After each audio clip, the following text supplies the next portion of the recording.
So, welcome to Bloodlines and Bottom Turns. This is the first episode of the father-son hosted YouTube channel podcast. I think is what we're going to try explore.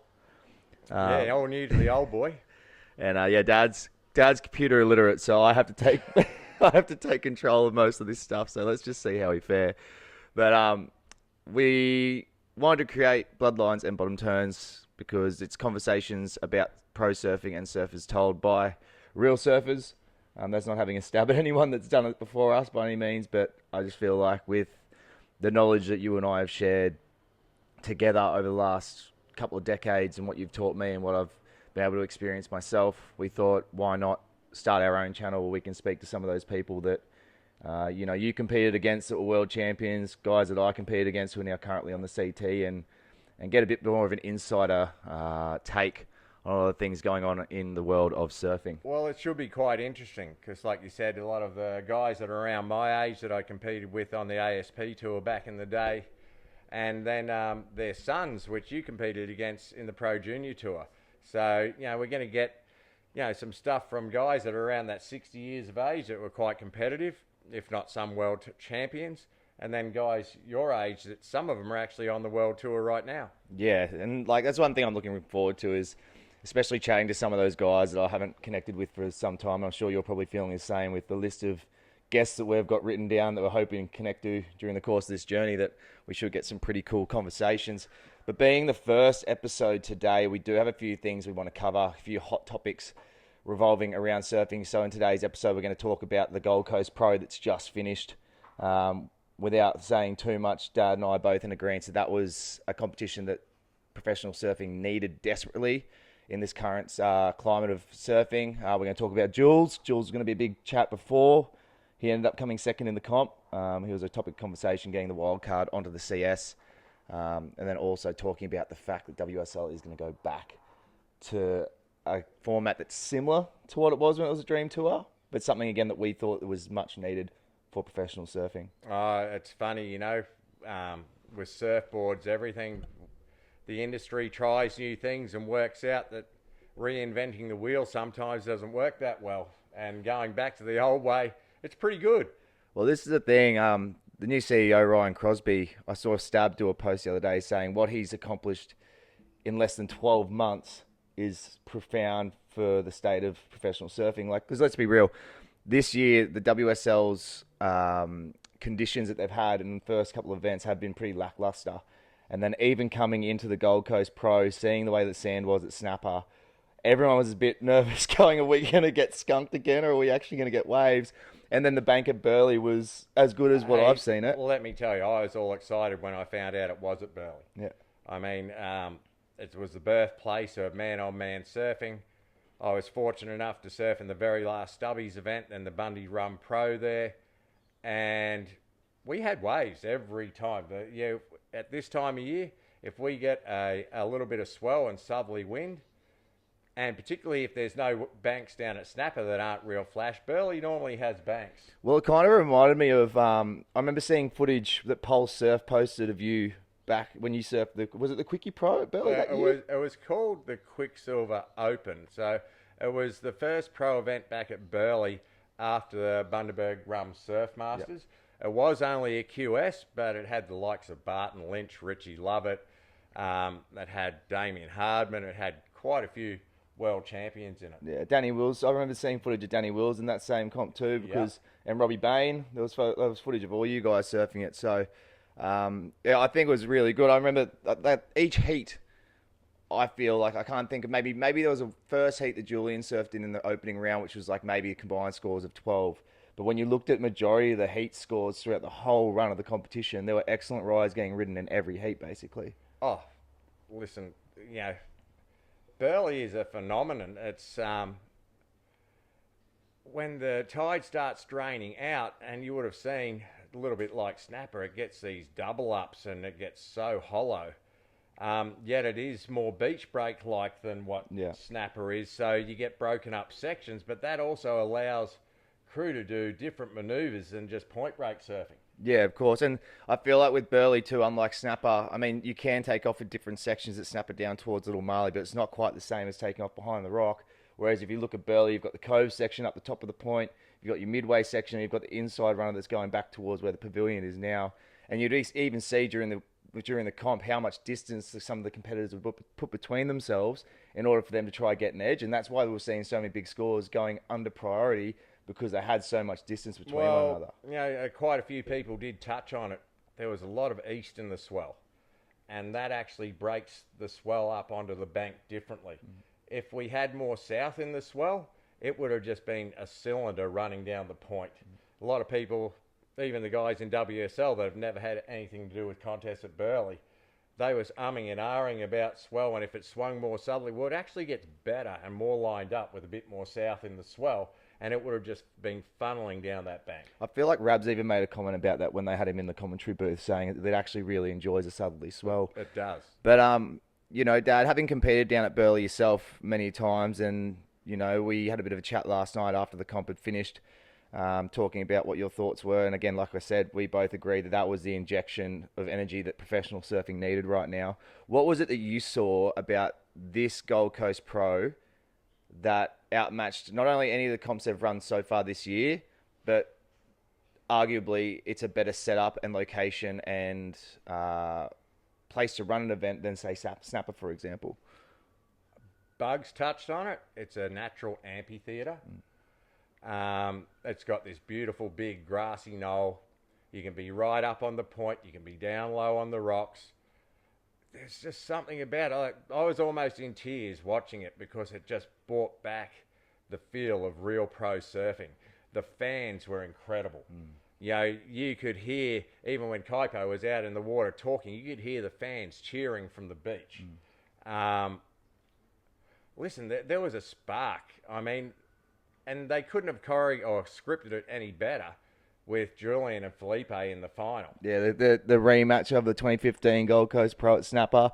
Wow. And then, next thing you know, they're in the final again. Julian's gone and slugged it out from trials. And the little bit of rivalry, we were talking about that yesterday. Like, it was good to, you know, when that little thing happened where Julian thought that Felipe might have blocked it with priority, and then Julian went out and had a few words with him. It's like, that's what we want. Like, we want to see that bit of rivalry. You know, I do like watching the sport of tennis too, but it's nowhere near as exciting now as, actually, that's not true. Djokovic brought back a bit of excitement. There's got to be characters in the sport. There needs to be emotion. There has to be emotion. There has to be Bobby Martinez.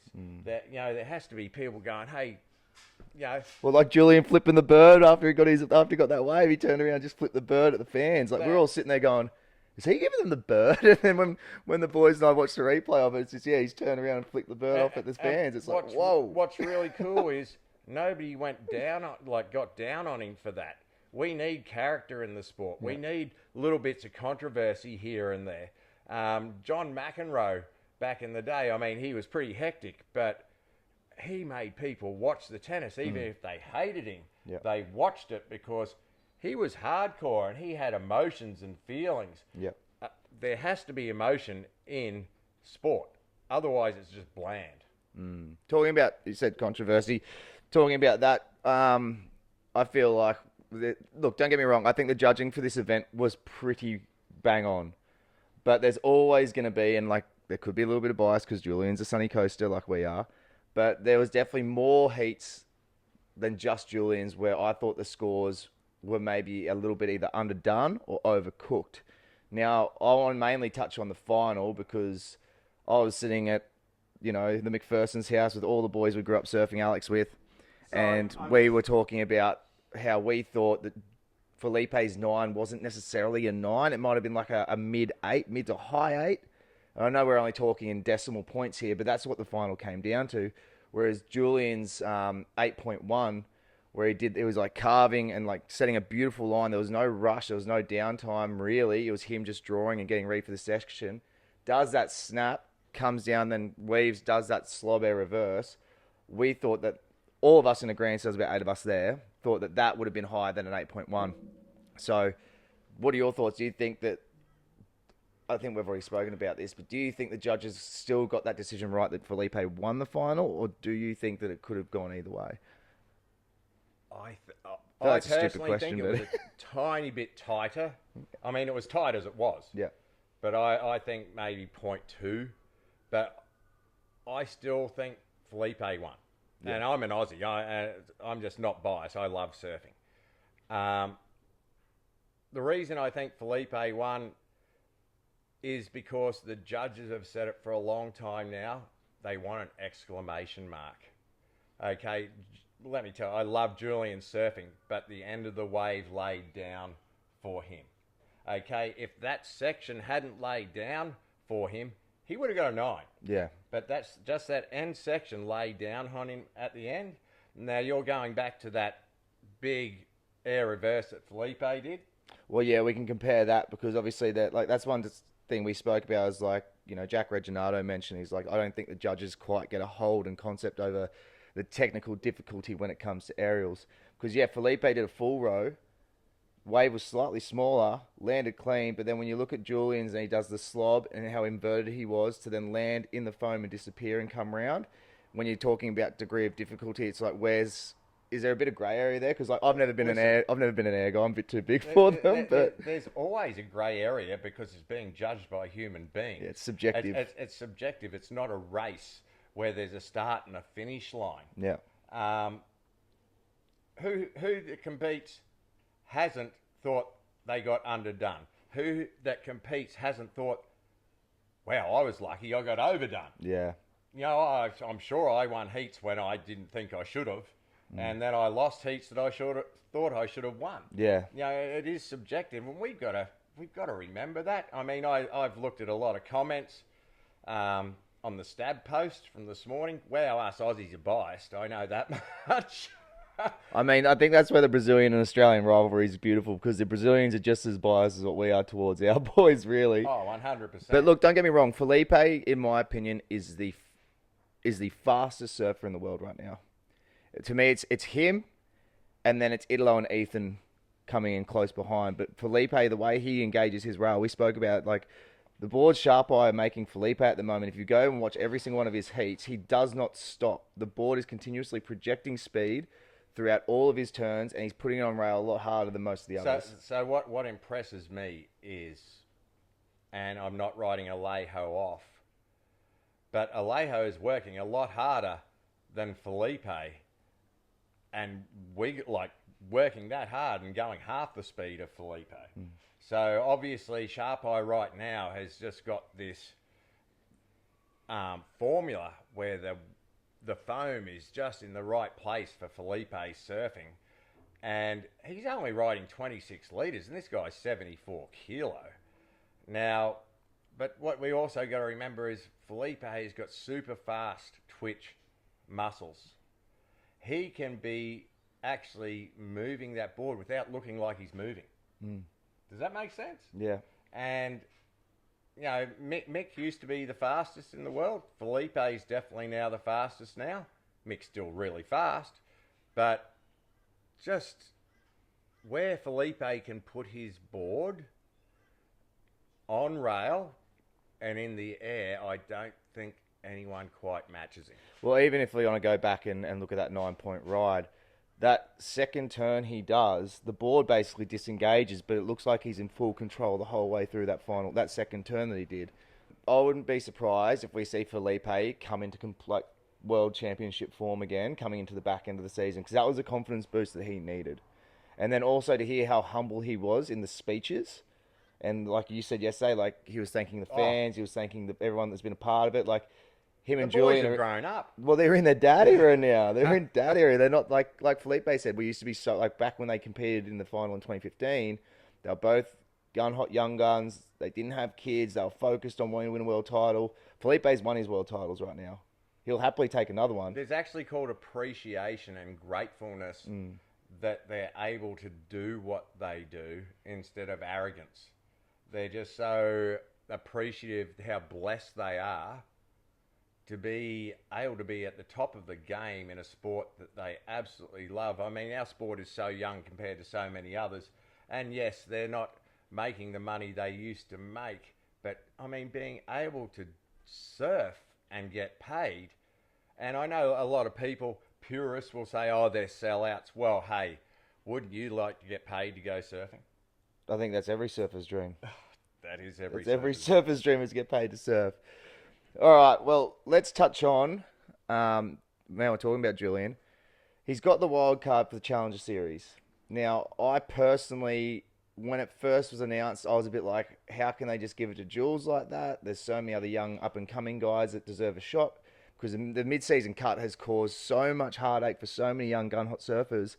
But honestly, having now watched Julian surf that comp, I feel like he deserves to have a shot on the Challenger, and I believe he actually sees surfing good enough to be on the CT. But what are your thoughts? Do you think where he's surfing is right now, can he make that Challenger Series? Or is the wave quality on the Challenger Series going to be a downfall for him? Well, let's go back to the first thing you said.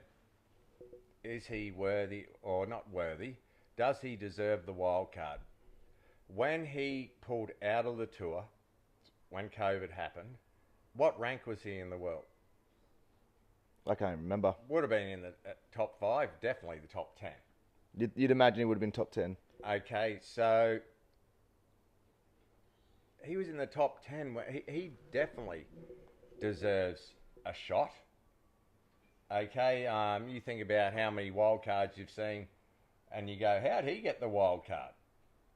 Okay, Jules was right up there. Now, talking about the Challenger Series itself, it's a different animal to what we just watched at Burleigh.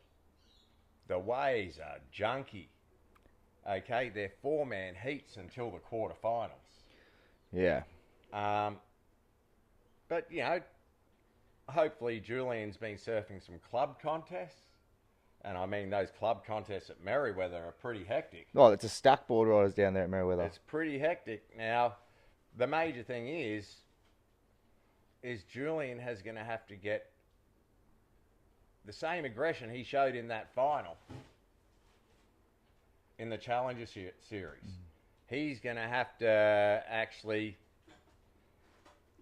be confident in his ability, but also going, I'm not going to let you beat me. Yeah, this is where he needs to really bring out the experience of surfing on the CT for so long, knowing the strategies, like when to ice it, when to actually like start hassling them. Just to note as well, he actually finished in 20th in 2021 before he was down there. Wow. He was down there, so but that was the year where it was half a season because of COVID? To be honest, mate, like, COVID was a blur for me. Yeah, it was a blur for everyone. Thank goodness it's over. But Jules, if you ever listen to this, I think you need to come back to Cooler, mate, and get some reps in because that's probably the best training ground for bad wave surfing in Australia. Where'd you get your training for the QS back in the day, Jules? The rotten old sunny coast and Coolum in particular. That's right. Speaking of other people that, you know, Julian took a hiatus. We've seen Carissa take a hiatus. She's just welcomed into the world her kid. Steph's obviously been a few years off tour, but then we saw her surf again in this comp, and she still surfs as good as she ever has. Oh, listen, I actually don't. I think Steph has relaxed a little bit. She's bloody good on a guitar. I'll give you the hot tip. Yeah, well, mate, she's got time. I mean, Steph can do what she wants. Yeah. I mean, now with the deal that Rip Curl gave her, and well, yeah, she's living the search now. She's the goat of women's surfing. Then to come back and beat Katie at Burleigh. Yeah. Listen, if Steph wanted to come back, I think Steph would probably need to actually reattach her mind to competing seriously because she's living the dream right now. Talent-wise, oh yeah, she's got it. And it's the same with Jules. Like I said, it's just coming back to becoming that animal again. I mean, you have to be an animal to do really well in competitive surfing. Yeah. There's no way around it. You might be friends on the land, but you aren't a friend in the water. As soon as that hooter sounds. You give someone an inch, they'll take a mile. Yeah. And that, like I said, she's got the talent. Jules has got the talent. Maybe one thing Jules has got is that he is a family man, and unless he's going to put everything into it, it's not worth even trying. Yeah. Yeah, well, I think I've got a feeling he'll be a bit revved up after that. Mate, you know what? Julian's a cool cat. He's a very professional man. Okay, everything he's done is very professional. One thing I did notice that nobody touched on. Julian grew up surfing the points at Noosa. That is so wild. Actually, no, I didn't hear a single commentator once say, you know, all Julian's like childhood of surfing the points at Noosa are now being transmitted onto the wave at Burleigh. And we were sitting there going, "Is no one going to comment on the fact Oh man, it was. it's like he's surfing first point." Or National Park. There were sections there. I'm going. Jules is just surfing National Park at Noosa. Yeah, You know, absolutely. His read of the wave and when to turn and when not to turn. I think that's why with that 8-1 I was talking about earlier, as you could see, he wasn't forcing anything. He was just moving with the power of the ocean and the wave. And it was like, even if you guys go back and watch it, I'll try to pull it up for you. When you watch his transition, just while he's generating speed at the start, he's literally just eyeing off everything he's going to do. He's not trying to force an issue. And it's some of the most aesthetic surfing when it comes to like generating speed that you'll probably watch that whole event. Okay, so there's one thing that I heard Kelly Slater say a long time ago. Somebody asked him what he's focusing on as he's taking off. He's gone, nothing. He's gone, I'm using all my peripherals and reading where the lip is here, where it is down the line. And like a boxer, okay, reading it ready to jab. Okay, too many, including ourselves, we try and force stuff instead of sitting back and going, jab now. Jules is pretty good at that. Yeah. Circling back to what I was saying before, like, do you think, you know, are we going to see Carissa back next year now she's still in mum mode? Are we going to see John come back after a year hiatus? Is Gabby going to come back? Because I feel like he's put himself down as injured for the year. But listen, why all these? I guess like I understand they could be feeling burnout, but like they're walking away at the peak of their game right now. Like, is it a mental thing? And I understand. I'm one to be an advocate for mental health support, but you know, I'm just curious. It was such a on the spot thing for John to turn around and be like, I'm not doing it this year. I'm out. Oh, listen, John's a new dad. Carissa's a different story. Carissa's a mum. Yeah. Okay, and I don't care what anybody says. There's a difference between a mum and a dad. Okay, your child needs both, but being a mum, man, that's a hard job. Okay, because it's a 24-hour job, 7 days a week, 352 days a year. Yeah. For her to actually find the time to actually get the competitive animal back, I'm not real sure. Yeah. Steph's got all the time in the world because she hasn't. She's not a mum. John, he's a new dad, first child.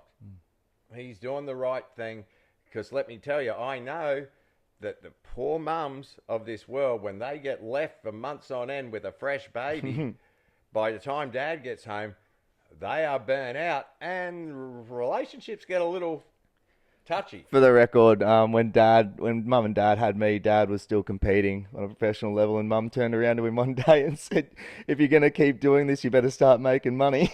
Isn't that what she said? Yeah. Yeah. So, and believe it or not, that year was the best competitive year of my life. She put the fire underneath you. It was when our second child, Joel, came along that I went, 2 kids? Yeah, I'm done. Yeah, fair enough. That's funny because like a few people know, like when I was growing up, I used to always think dad retired because of me. But then we're having the conversation the other day up at JB's. He's like, "No, it wasn't you. It was like when Joel came along, I realised I needed to actually work and get some money together because 2 kids was hard." Oh, man, it was more so your poor mum. Yeah, fair enough. I was going away for months on end. It's like we got married. I went away for 3 months on tour after a 3-day honeymoon. Yeah. So, yeah, there's so many decisions in life. And decisions are really hard. Once family come along, you don't know whether you're making the right decision, the wrong decision. That's why I'm looking at Carissa and John going, hey, only you can make that decision. Yeah. And, you've got to be confident in the decision that you make. Yeah. Okay, Gabby, something different. Okay, he hasn't got a child yet. Felipe, I'm blown away. His eldest child's 7 years old. I had no idea. He's done incredibly well to keep his family together. But, there's one thing that we haven't touched on. So, I don't know whether you've noticed, wow, the Brazilians win a lot of events, don't they? Oh, yeah. The Brazilians are easily some of the most dominant cultured surfers on the tour right now, for But sure. I've never, ever seen anyone else other than Brazilians, when they win a heat, they actually sit there and praise God for the fact, not only the fact that they won the heat, for how blessed they are. Yeah. Okay, they are so grateful to be there. Yeah. You know, you look at Miggy.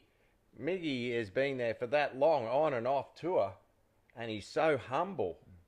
You know what I mean? And again, it's called gratefulness. Everybody in life, we need to be grateful for what we have, and life will be so much better than, searching for more.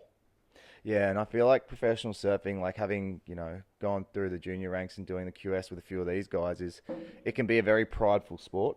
Oh, Because it's just you against the world, basically. Like, you're going for a world title. That you're not in a team.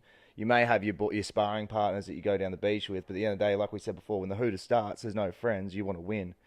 And so I feel like, I see a change in pace now. Like, when I look at a lot of the pros on tour now, like Conor O'Leary was one of the nicest, still to this day, one of the nicest guys I've ever met and been involved with. And I look at Conor. Congratulations to Conor for him and Steph having their first kid. But like, there's a change in the demeanor of professional surfers now, where yes, you'll still see that glimpse of aggression or passion when something goes wrong, but for the most part, a lot of the pros are actually quite humble. correct. And that's where you're seeing a change. It's the amateurs and the QS guys that have that bit of a chip on their shoulder because they haven't quite made it there yet. Listen, Well, that's how I see it anyway. and I'm blown away. Once upon a time, I can remember being at the OP Pro back in the day and watching Sonny Garcia underneath the scaffolding break 3 boards in half after losing a heat. If he'd done that out in front of everyone, he would have got fined by the ASP big time. Now we watch the WSL ad and it shows Italo jumping on his board and breaking in half. Destroying them. There's emotion. Yeah. Okay, as long as the emotion isn't where they're actually fighting each other. Yeah. If there's no emotion, what are we? Well, that's the thing. Like, at the end of the day, like, punters and surfers will put these guys on pedestals. And same with all professional sportsmen. Like, we'll put them on pedestals without realizing they're still human. And they have emotions. Like, they feel heartbreak. They feel unworthy at times. They feel not good enough. They go through the full human experience just like we do. But because they're televised and promoted as these, shining stars. Unfortunately, they're promoted as demigods. They are, yeah. And they're not. They're just as human as you and me. Yeah. They've got their faults. I mean, you look at poor Andy Irons back in the day. Yeah. And let me tell you, so many pro sportsmen, when they retire, the struggle that they have, if they haven't actually set themselves up with, good family and support around them and actually smart business decisions. Yeah. I look back and I go, wow, there were some pro surfers back in my day, and it was before things really got sorted out, and managers came on, and all of a sudden, crew had managers, but they had no money because the managers were ripping them off. But you've got to have good support around you. You've got to have a good foundation. You've got to make smart decisions, and you've actually got to be discerning on who you let into your life and what decisions you make with those people. Yeah, absolutely. Because they say you're a product of your environment, and you're the product of the 5 people you spend most time with. Correct. So, yeah, that's good insight. And like, that's the thing for anyone listening. Like, one thing that like Dad has experienced a lot when it comes to professional surfing, the highs and lows of even just business. Because Mum and Dad run a surf school. Before that, he had a surf shop. And then speaking on what you were saying, then like I remember hearing stories from JB and stuff, and like even your dad, like Granddad, that you'd get boxes of wetsuits and boxes of clothes, and then your so-called mates at the time would just rape and pillage it and take everything out. Oh, mate, rape and pillage. And then you'd never hear from them. They'd just take the stuff and go. Yeah, so the good support crew is really important because you've got hangers-oners. But I am noticing a lot of the crew that are professional surfers now, they're making sure they don't have those hangers-oners. If they've got people in their life, they're bringing quality to their life. Yeah. Okay, and again, you said the 5 people you hang around with will basically determine who you are and where you go. Yeah, absolutely. All right, final topic I want to speak to you on, and the reason why this episode is going to be relatively short, and it's not always going to look like this, because I'm going to be going away in a month or two. Oh, But Mentalize. yeah, I'm going to go be a surf guide over at HT, so I'm looking forward to that. So maybe a different setup by then. But the reason why we got to wrap this up quick shorter today is because Dad is also packing to go to the Maldives tomorrow with Mum. Yeah, Maldives tomorrow. Funeral for my uncle today. Oh yeah, you got that in a couple of hours. And but yeah, I'm going to the Maldives. I'm actually going to somewhere I've never been before. I heard it's beautiful, but I've avoided it for a long time because I heard it's more of an old man's wave. I mean, you are pushing 60, Robert. I am 60 this year, but see, again, ego. I don't want to admit I'm old. You're not old. You're still like when I was talking to like Jack Reginado and those boys and the McPhersons, they all turned around and said you're still surfing just as good as any of the young blokes up here on the coast. Yeah, but that's because of ego. Yeah. It's, you don't want to let go. You just don't want to let go. Okay, and again, that's when a lot of ex-professionals get into trouble. Yeah. Because it's all disappeared from underneath them. And what do? They're still searching for that high. Yeah. All right, last topic. Let's talk about the fact that WSL calendar is going back and finishing a pipe. Yay. How good is that? I hate the Final Five, and I'm sure that I speak on behalf of all professional surfing fans out there when we say the Final Five was probably the worst decision that they could have made in regards to the competitive format of WSL. Okay, let's go there. Steph Gilmore. I really hate it, but I'll take that world title. Yeah. Yeah, that's right. I mean, a tour is a tour. Yeah. This isn't boxing. No. You know what I mean? You're not there as challengers. It's a tour. If they've won the tour 3 events before the end of the year, then it's up to the others to try and climb the ladder. Yeah. See, that's what I used to enjoy so much about like when you'd watch the Pipe Masters, and say for example it was like Andy and Kelly going for the world title, and Andy needed Kelly to get knocked in the quarters in order for him to win, and then Andy wouldn't need, like, he could go out and surf that next heat knowing that he's won the world title because Kelly's got knocked. I miss that sense of urgency where people would have to literally, they knew that their whole campaign depended on one heat, and then it put the whole beach would feel the aura of it. The energy across the whole competition site would be like, is he going to crumble or is he going to bring it to it? And then the Final Five took that away. Instead, you'd have Italo sitting in the final round waiting for whoever's surfed. Someone surfed 4 heats prior to getting to that final round against Italo. They're going to be fatigued. And we all know as surfers that fatigue plays a massive role in our judgment and timing when it comes to doing turns. So it's sort of giving an unfair handicap to the person that's coming first in the race. 100%. What is interesting, what it does do, is it brings back, because you got to remember the crew that get through the trials in Hawaii and such like, and there can be, and this is really interesting. There's been times in the past where a Hawaiian has actually just destroyed somebody's heat. So another Hawaiian wins the world title, or, you know what I mean? But it's all part of sport. Yep. I mean, it happens in race car driving, where a team member will actually basically block out someone else so their other team member can win. Yeah, get a better pole position. I mean, that is sport. Do you think, because I remember I was the one telling you the other day that, like, WSL is going to run the first 9 events. Yep. And then after that, there's going to be a post-season where they take a certain amount of surface. So it's not necessarily a mid-year cut, but there is a cut for the post-season. To then I think it's like Abu Dhabi and Portugal. Yeah. And then after that, that's when they go to pipe, but that's 1.5 points. So, I mean, it's not a mid-season cut, but it's also like, I'm interested to see how it works. I think it's a better format than what they've currently got.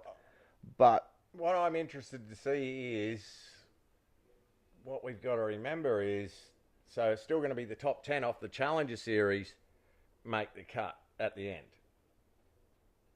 So what are they doing? Are they keeping the crew that have guaranteed their spots for the following year and dropping the 10 out off the back that I don't know how it's going to work. And then it goes to pipe and it's basically like you got to leave it all out. That's right. Look, I think that works because I'm like, we were talking about this the other night after watching the final, and the boys and I were saying, like, Pipe Masters was the pinnacle of professional surfing. Everyone that was a professional surfer wanted to win the Pipe Masters. When they changed the format and moved pipe to the start of the season, it wasn't the Pipe Masters anymore. It was just the Pipe Classic or Pipe Open, Pipe Pro. But now moving it to the end of the roster again, the end of the schedule, gives it that title again of being the Pipe Masters because it is the last event on the World Tour campaign, and just adds that notoriety to it, I believe. Okay, so have a little think about it. I don't know what the structure is, what contest first, whatever else. We just experienced the best contest I've seen in decades at Burleigh. Imagine starting off with Burleigh with a crowd like that and finishing at Pipe for a world title. The crowd on the beach, the excitement. We're actually, again, taking it back and creating some excitement in our sport rather than, we're just seeing who's in the final five and going from there. Here we go. I'm going to give you the proposed schedule for next year. So they're going to start at Bells. Bells will go to Margaret's, and then they'll go back to Snapper, or hopefully Burleigh again, maybe one day. Then they'll go to Punta Roca. Then they head to Saquarema. And then 6th stop will be J Bay, so J Bay's back. Then they hit Chopu, then Cloudbreak, then Trestles. So it sounds very similar to actually, and they've actually made it cheaper for the surfers for a change. The way that they've got the way that moves around the globe. So two contests in the Pacific. Yep. Are back to back. Yep. The South America are back to back. Yep. I'm going to hit on one thing. It's a real shame that Australia, with 26 million people in this country, love surfing that much that we have 3 events in this country and there's not another region that does it. And you know what else? The issue is, I find, is that dries up a lot more money for the QSs and the challengers, because the money that we're getting injected from WSL is going towards those 3 events. Whereas if you look at what the calendar is going to look like next year for the qualifying series, there's not a lot going on for us anymore. And Australia has always been shafted when it comes to the qualifying series, yet we have some of the highest caliber surfers in the world. If you were to look at, for example, Morgan Siblick's caliber of surfing compared to some of the guys that are on tour right now that have qualified through other regions, Morgs should be on tour every day of the week. And I'm not discrediting the other guys saying they shouldn't be there, but the caliber of surfing here in Australia is so high. How have we not got more Challenger Series and more QSs there, in the region to qualify for a Challenger? It's been like this forever. It's been like this. I'm good mates with Dino Andino. And by the time he'd come second twice on the PSAA tour, and by the time I'd come second twice on our APSA tour, you don't want to know the difference in prize money. Australia's always been top heavy on bringing in the international big surfers, because it does put on a show, but it's not actually helping the young guys make a lot of money and be noticed elsewhere around the world, because we're just Australia. Yeah. Well, on that note, WSL, good job. Good job. I was almost crying the other day watching the presentation. Man, Felipe, Julian, Sally, Betty Lou's first event. She'll learn. But WSL, that was the most impressed I've been in over a decade. So get all your organisers, give yourself a pat on the back, because I think the whole professional surfing community rejoiced when that event finished, going, thank goodness that happened. I've never experienced so much fun with the boys watching a pro event in so many years that we ended up drinking beers till midnight just talking about it. Man, that was the crowds were as big as the OP Pro back in the day. Yeah, that was huge. So this is the thing. I think new CEO of WSL, mate, give yourself a pat on the back. I do hope this is just the beginning of a reform to what it was when it was the Dream Tour, and I just hope that we get to see more exciting events like that moving forward for the rest of the year, because that was next level. It was actually like a resurrection. It felt like it. It felt like it. I like most of the other comps we have on, I'm like, I'll watch it maybe or whatever, but that was like, you were glued. You wanted to watch every heat of that event. Man, I wanted to watch, and I did. I watch every heat of every event. Hence why we're starting this channel, because Dad just absorbs and consumes all surfing media. Every heat. But, I'm attached to Burleigh. That's where I turned professional. Had my first win in the trials and made the main event at the last Stubbies. Won my first man-on-man event. heats there, and then won a couple of QSs there. Burleigh's just wonderful, and yeah, there's nothing more Queensland than Burleigh heads. That's true. All right. Well, thank you guys for tuning in to cheers. Bloodlines and Bottom Turns. I am Josh Sherwell, and this is my dad, Robbie Sherwell. So stay tuned. We will be releasing a new episode soon. May not be until Dad gets back from the Maldives, though, so we may have some stories there. We'll see. Meeting up with a bunch of old boys. That's right. You're going to be in a soft wave anyway. All right, guys. Thank you so much and take care. Cheers.